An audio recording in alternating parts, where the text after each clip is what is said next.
Assalamualaikum warahmatullahi wabarakatuh. Dalam kesempatan ini kita membahas materi fungsional dan kita awali dengan integrated human capital management. Filosofi human capital adalah bagaimana peralihan dari pendekatan yang pada awalnya hanya fokus pada dampak bisnis eksternal menjadi ke pengelolaan yang memperhatikan hasil, kapabilitas budaya, dan organisasi. Manajemen sumber daya manusia meliputi perencanaan tenaga kerja yang merupakan proses meramal kebutuhan SDM dan membandingkannya dengan ketersediaan SDM untuk menutup gap yang ada.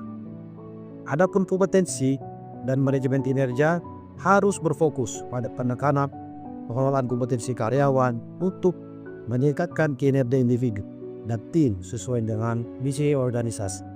Manajemen talenta dan manajemen karir yang merupakan aktivitas pengelolaan karir karyawan guna memastikan perpindahan jabatan yang tepat selaras dengan kualifikasi dan kebutuhan organisasi. Selain dari segi human capital, manajemen keuangan perusahaan juga diperlukan.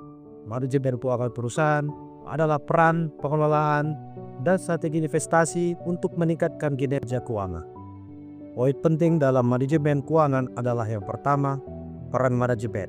Peran manajemen keuangan dalam perusahaan adalah manajemen keuangan merupakan salah satu fungsi utama dalam manajemen perusahaan modern yang bertujuan untuk mengoptimalkan penggunaan dan perolehan dana guna memaksimalkan nilai bagi perusahaan.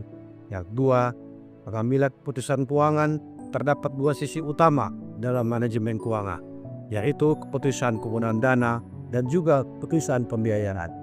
Dan ketiga, pengelola keuangan diperlukan sebagai fungsi untuk pengelolaan keuangan dijalankan oleh Departemen Keuangan yang juga berinteraksi dengan pihak eksternal seperti bank, pasar, modal, pemerintah, juga pemasok.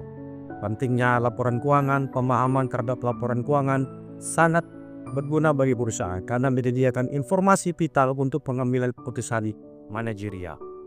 Perencanaan keuangan strategis berguna untuk mencapai sasaran jangka panjang. Perusahaan perlu merumuskan inisiatif strategis yang jelas dan mengimplementasikan metode tersebut secara efektif, termasuk perencanaan keuangan strategis.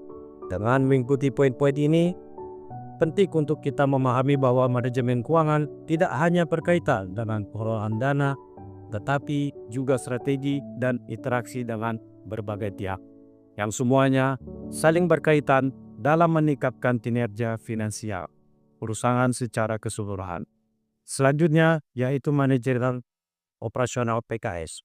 Poin yang terdiri dari penanganan bahan baku atau material, menilai proses, perawatan dan pemeliharaan mesin, dan manajemen jaminan mutu atau quality assurance. Tidak lupa juga kita harus meningkatkan sistem pemeliharaan yang merupakan aktivitas yang bertujuan untuk mempertahankan unit kerja kita perangkat pada titik optimum dalam menunjang kegiatan operasional. Adapun tujuan pemeliharaan adalah tahan dalam mesin, pabrik, terhindar dari perusakan dan juga menurunkan biaya operasi. Maintenance juga menunjang kapasitas produksi, mengurangi cacat produksi, dan juga mengurangi resiko. Demikian poin yang dapat saya sampaikan. Terima kasih.